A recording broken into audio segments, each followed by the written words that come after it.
This is the Horse Radio Network. This is episode 1202 of Horse Tip Daily, your almost everyday morsel of helpful hints, useful facts, and practical techniques for horse folks. Brought to you today by Uncle Jimmy's.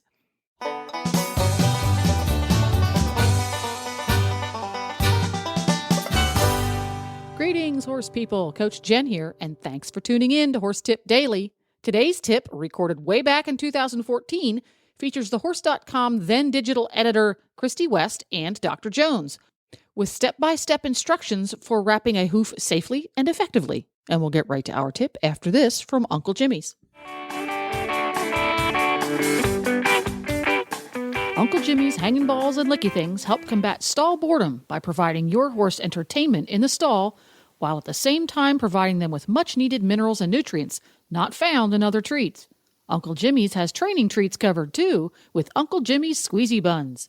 Every deliciously soft, squishy treat is individually wrapped for freshness, so your pockets won't get gummed up. Ask for Uncle Jimmy's hanging balls, licky things, and squeezy buns at your local tack and feed supplier, or you can go online to uncle-jimmys.com.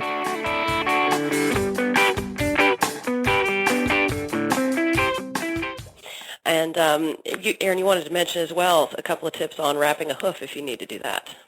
Yeah, the hoof it's always forgotten, I hate to say, when it comes to wrapping, because the leg always has the wounds and stuff. But we'll see almost as many hoof injury incidences as we do leg injuries, maybe a little less. But in general, the hoof is very confusing for people to wrap. And I'll find that when they evolve off part of the wall, like they got hooked in the fence, they pulled back and it hooked the wall and peeled the wall back of the foot, you still want to try to maintain that wall in a good position until you get a veterinarian out there or farrier or both to address the situation that just occurred. I tend to pick the foot up and I cradle the bottom of the foot with a large piece of cotton roll, and that's that roll cotton that you can find at the feed store or the veterinarians have. Or you can even use one of your quilts if you're out on a trail ride and all you have is quilts for your leg wraps. You can put your quilt on the bottom of the foot, of course clean it off so you don't get it too dirty, and you put the quilt on the bottom of the hoof and wrap the edges up around the sides of the hoof wall. Start your vet wrap around the edge of the hoof wall itself, going up and then down underneath to incorporate like a boot that looks almost like the hoof. And you can really get a nice snug vet wrap on any kind of cotton roll or quilt. The Nobos you can't. Those things are like putting a pillow on the bottom and trying to wrap it up to the foot. But the smaller cotton quilts, you could get them to conform to the hoof wall a lot better, and then you put your vet wrap around it. On top of that, it's highly recommended you put duct tape because the horse will tear through the cotton roll or your quilt and through the vet wrap, and then your bandage is not doing its job of protecting the wounds in that area.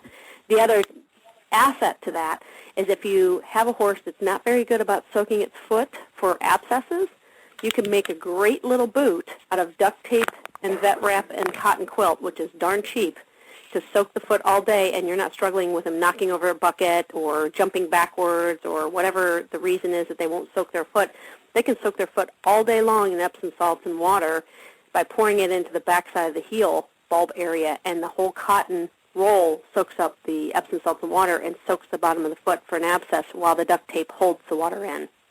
And this is the secret that I learned from veterinarians when I was young, and I took it with me in life, is the best thing to do is you lay out your duct tape and you pull off about 12-inch strips, and you overlap them by, a couple millimeters so they connect to each other, laying sticky side up on a table or however you want to do it. And you put 4 of them in a row, and then you do another set with 4 in a row.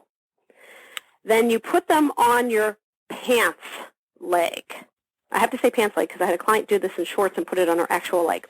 You stick the sticky side onto the pants leg of your pants, one on one leg, one on the other, and you got 4 strips together, 4 strips together. You pick up the horse's foot, you take off the old bandage, you clean it out, you put your cotton on, you wrap it with vet wrap, and then you take 4 of those stickies and you go from front to back. 4 of those stickies going from inside to outside, so you make like a red cross on the bottom. You wrap the edges up, and then you continue to secure it in place with 1 or 2 more wraps of the duct tape. You know how fast you can get that done once you get practice on it? Is very quickly on a baby that's never had their feet up, on a kicking back leg of a horse, if you have somebody else, helping you out. It's amazing how fast you can get that on. That about wraps it up. Haha. You can find links to today's guests as well as more tips at horsetipdaily.com. This podcast was made possible through the generous support of Uncle Jimmy's and listeners like you.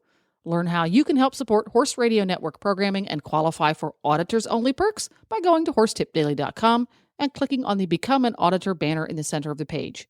This is Coach Jen, and I'll be back again soon with another tip. So until then, go ride your horse. The Horse Radio Network and the Horse Radio Network hosts are not responsible for statements of guests or their opinions. Use your own judgment when listening to the tips provided by the experts on Horse Tip Daily.